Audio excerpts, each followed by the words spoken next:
Shalom saudaraku, berjumpa kembali bersama dengan saya Pendeta Jakob Setio, masih dalam program Sapa Jemaat di Rumah. Kali ini kita akan bersatu bersama-sama, mari kita berdoa. Bapa kami rindu, firman-Mu sungguh memberkati kami, dan biarlah melalui renungan firman itu, kami semakin dikuatkan, diteguhkan di dalam pengiringan kami akan Engkau. Kami siap diberkati, terpujilah namamu kekal selama-lamanya. Dalam nama Yesus kami berdoa, haleluya, amin.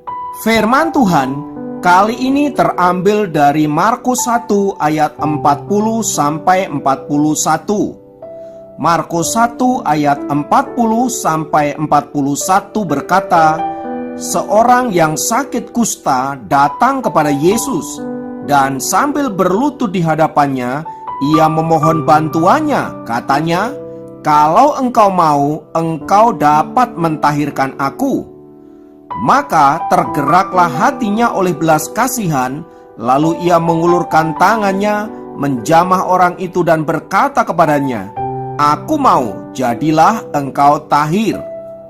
Saudaraku, firman Tuhan di atas mengisahkan perjumpaan seorang yang berpenyakit kusta dengan Tuhan Yesus. Kisah ini menarik untuk kita cermati. Mengapa? Karena kusta adalah penyakit infeksi kronis pada saraf yang merusak saraf, kulit, anggota tubuh, dan mata, serta dapat membawa kepada kematian. Dahulu, orang yang menderita kusta biasanya diasingkan oleh masyarakat. Hal itu dilakukan mereka karena kusta dianggap penyakit yang menular dan bisa membahayakan orang lain. Tetapi dalam masyarakat orang Yahudi, kusta bukan hanya sekedar sebuah penyakit, melainkan keadaan yang bisa membuat seseorang najis secara tubuh. Itulah sebabnya dalam tradisi orang Yahudi, orang yang berpenyakit kusta diasingkan bukan saja oleh masyarakat dan keluarga, tetapi juga tidak boleh ikut di dalam ibadah-ibadah mereka. Jadi dapat dikatakan bahwa orang yang berpenyakit kusta menderita baik fisik, mental maupun rohani. Ini tentu sebuah penderitaan yang tidak main-main bagi si penderita. Bayangkan bila Anda yang mengalami penderitaan itu.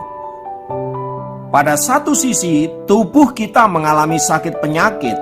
Di sisi yang lain, orang-orang di sekitar kita menganggap kita najis dan tidak ada seorang pun yang mau mendekati kita.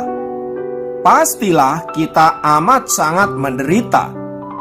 Namun perhatikan sikap Tuhan Yesus saat orang itu datang kepadanya dan memohon belas kasihan agar Yesus menyembuhkan dirinya. Jika menuruti aturan agama orang Yahudi, maka Yesus dilarang keras mendekati orang itu, karena ia akan ketularan najis dari si orang yang berpenyakit kusta itu. Tetapi Alkitab mengatakan Yesus tergerak oleh belas kasihan.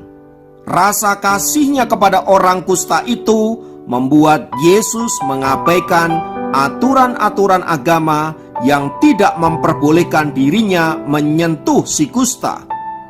Lalu kemudian Yesus mendekati dia, menjamah orang itu, dan kemudian memberikan kesembuhan.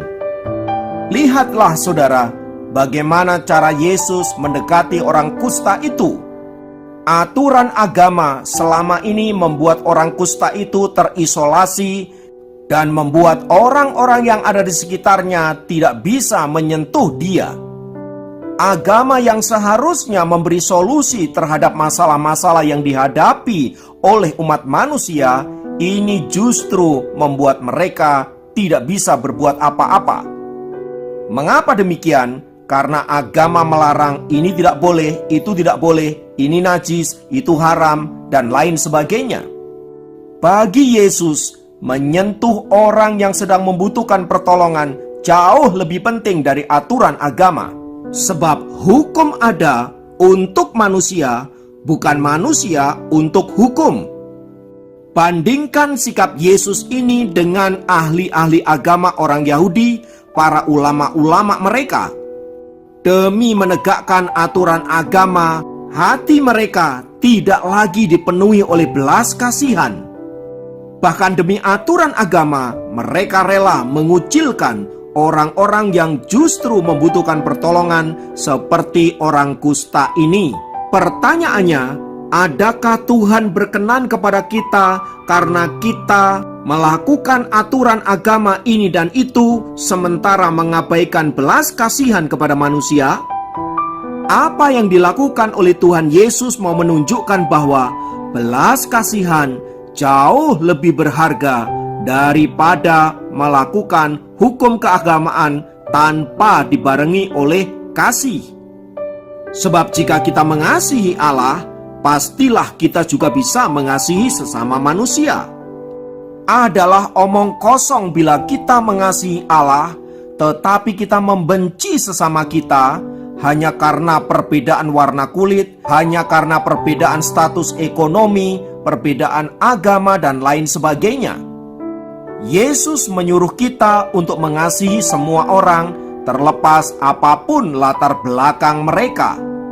Karena itu, saudaraku, mari kita belajar mengasihi Allah dengan cara mengasihi sesama kita, terlebih kepada mereka yang sedang membutuhkan pertolongan kita.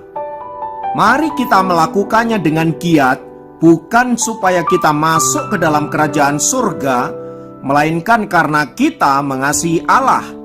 Ingatlah bahwa orang-orang percaya diselamatkan bukan karena mereka mempraktekkan ritual keagamaan, melainkan karena Allah mengasihi kita dan menganugerahi kita dengan keselamatan.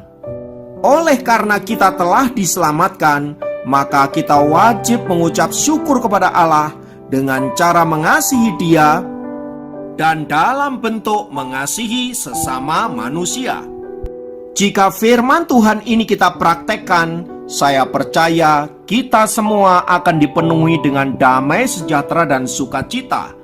Mari kita belajar mempraktekkan firman Tuhan ini di lingkup terkecil kita.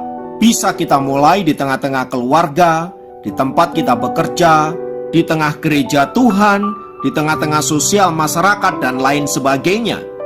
Intinya, dimanapun kita berada, Allah rindu kita menunjukkan kasih kepada sesama kita. Kiranya firman Tuhan memberkati dan menguatkan kita, sehingga kita bisa menjadi lilin-lilin di tengah-tengah kegelapan dunia. Mari kita berdoa. Tuhan, terima kasih untuk firman-Mu yang senantiasa menguatkan kami dan meneguhkan kami untuk kami boleh menyatakan kasih-Mu kepada orang-orang yang ada di sekitar kami. Bantulah kami ya Roh Kudus, agar hati kami senantiasa dipenuhi oleh belas kasihan. Tak lupa kami berdoa untuk bangsa kami yang berbeda-beda suku, agama, dan ras. Namun biarlah kami hidup dalam satu kesatuan, sehingga damai sejahtera dapat kami alami sebagai anak-anak bangsa. Terpujilah nama-Mu Tuhan kekal selamanya. Dalam nama Yesus kami berdoa. Haleluya. Amin. Demikian program Sapa Jemaat kali ini. Sampai jumpa dalam program Sapa Jemaat yang lain. Tuhan Yesus memberkati.